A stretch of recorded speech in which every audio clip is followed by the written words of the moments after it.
Hi friends, எல்லாருக்கும் வணக்கம். எல்லோரும் எப்படி இருக்கீங்க? Welcome to Pudhumalar vlogs. இன்றைக்கி வந்து சிம்பிள் ரெசிபி. இன்றைக்கி லஞ்சு என்ன சமைக்கிறேன் அப்படிங்கிறது தான் இன்றைக்கி வீடியோவில் பார்க்க போகிறீங்க.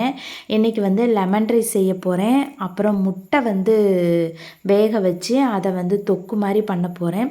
அதுக்கப்புறம் பார்த்திங்கன்னா கொத்தவரங்காய் பொரியல் பண்ண போகிறேன். இந்த கொத்தவரங்காவை பொறுத்தளவுக்கு எனக்கு பிடிக்காத காய்கறியில் ஒன்றே ஒன்று அப்படின்னாக்கா இந்த கொத்தவரங்காய். மற்ற எல்லா காய்கறியும் நான் சாப்பிடுவேன், இந்த கொத்தவரங்காய் மட்டும் சாப்பிட மாட்டேன். அப்புறம் எனக்கு தெரிஞ்ச ஒரு அக்கா வீட்டில் ஒரு தடவை பொரியல் வச்சாங்கன்ட்டு சாப்பிட்டு பார்த்தேன், ரொம்ப நல்லா இருந்துச்சு. அதுலேருந்து இந்த கொத்தவரங்காய் கொஞ்சம் பிடிக்க ஆரம்பிச்சிச்சு.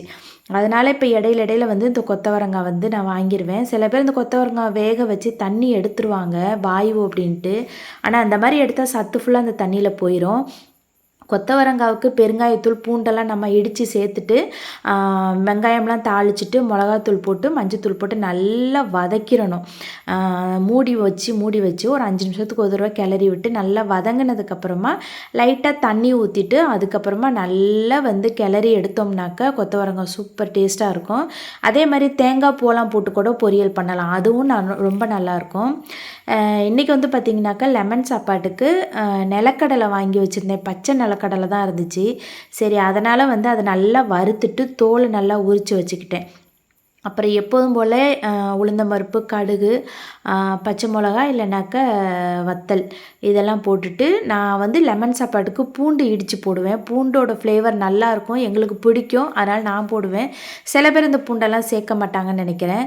அப்புறம் நிலக்கடலை வந்து எவ்வளோக்கு எவ்வளோ சேர்க்குறோமோ அந்தளவுக்கு டேஸ்ட் இருக்கும். அதனால் நிலக்கடலை வந்து நிறையா சேர்த்துட்டு கொஞ்சம் பெருங்காயத்தூளும் மஞ்சப்பொடி அப்புறம் கருவேப்பிலையும் சேர்த்துட்டு நல்லா அந்த எண்ணெயிலேயே வதக்கிட்டு கொஞ்சம் கலர்லாம் மாறினதுக்கப்புறமா லெமன் சாறு எடுத்துட்டு லெமன் சாரோட கொஞ்சமாக தண்ணி சேர்த்துட்டு அதை வந்து நம்ம வந்து அதில் சேர்த்துட்டு ரொம்ப கொதித்து சுண்டணும்னு கிடையாது, ஒரு 5 நிமிஷம் கொதித்தாலே போதும். அதுக்கப்புறம் என் சாப்பாடு வெந்ததுக்கப்புறம் நல்லா வந்து ஆற வச்சுட்டு நம்ம வந்து கிளறி எடுத்தாலே வந்து லெமன் சாப்பாடு சூப்பராக இருக்கும். அதே மாதிரி கிளறும் போது நான் லைட்டாக ஒரு 2 ஸ்பூன் எண்ணெய் சூடு பண்ணி நல்லெண்ணெய் சேர்ப்பேன். மேலாக்க எண்ணெய் ஊற்றிட்டு 2 கிளறி வைப்பேன். அதுவுமே ரொம்ப நல்லாயிருக்கும். இப்போ வந்து பார்த்திங்கனாக்கா இதுக்கு கொஞ்சம் அப்பளமும் பொரிக்கலாம் அப்படின்னு சொல்லிட்டு பார்த்தேன், பெரிய அப்பளம் இல்லை. அப்புறம் இந்த குட்டி குட்டி அப்பளம் இருந்துச்சு, அதனால் வந்து இதையும் இன்றைக்கி பொரித்து எடுத்துகிட்டு அதே எண்ணெயில் மோர் மிளகா வந்து பொரித்தேன். மோர் மிளகா எல்லாத்துக்குமே காம்பினேஷன் சூப்பராக இருக்கும், ஆனால் வந்து லெமன் சாப்பாடு காம்பினேஷன் நல்லாயிருக்கும். அதனால் வந்து எனக்கு பிடிக்கும், அதனால் வந்து மோர் மிளகா எடுத்துட்டேன். முக்கால்வாசி எல்லாத்துக்குமே இப்போ நான் மோர் மிளகா சாப்பிட ஆரம்பிச்சிட்டேன், கொஞ்சம் சுருக்குன்றது தான் சாப்பாடு இறங்குன்றதுக்காக.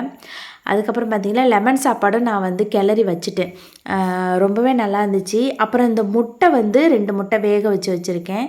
வேக வச்சுட்டு தோலெல்லாம் உரிச்சிட்டு 2 கட் பண்ணி வச்சுருக்கேன். அதுக்கு வந்து வெங்காயம்லாம் தாளிச்சிட்டு கடுகு, கருவேப்பிலை, வெங்காயம் அதெல்லாம் போட்டு தாளிச்சிட்டு பெரிய வெங்காயம் தான் சேர்த்துருக்கேன். நிறைய வெங்காயம் போட்டு தாளிச்சிட்டு தக்காளி வந்து அரைச்சிட்டேன் மிக்சியில், ஒரு தக்காளி பெரிய தக்காளி போட்டு அதையும் வந்து நல்லா அரைச்சிட்டு மஞ்சத்தூள், மிளகாத்தூள் மட்டும்தான் போட்டிருக்கேன். நல்லா கொதித்த உடனே அந்த வேக வச்ச முட்டையும் எடுத்து போட்டு அந்த கிரேவி மாதிரி இருக்குது பாருங்கள், அதை அப்படியே அந்த முட்டைக்கு மேலே எடுத்து வைக்கணும். கீழே சுண்ட அப்படியே எடுத்து வச்சுக்கிட்டு விட்டோம் அப்படின்னாக்க அந்த சாறு ஃபுல்லாக அந்த முட்டையில் இறங்கி நல்லா சூப்பர் டேஸ்ட்டாக ஆயிரும், ரொம்ப நல்லாயிருக்கும்.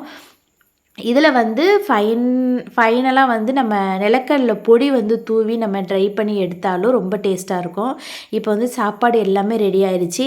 இன்றைக்கி வந்து ஹஸ்பண்டுக்கு லஞ்ச் பாக்ஸ் இல்லை, அதனால் வந்து செஞ்சுட்டு இன்றைக்கி மதியானம் சூடாக வீட்டில் தான் நாங்கள் 2 பேரும் சாப்பிட போகிறோம். இப்போ வந்து ஹஸ்பண்டுக்கு வந்து பரிமாறலாம். லெமன் சாப்பாடு வச்சுட்டு முட்டை தொக்கும் வச்சுட்டு அப்புறம் இந்த கொத்தவரங்காய் பொரியல், அப்பளம், அப்புறம் மோர் மிளகா.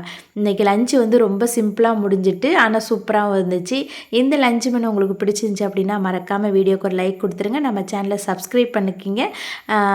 இன்னொரு வீடியோவில் சந்திக்கிறேன். பாய்.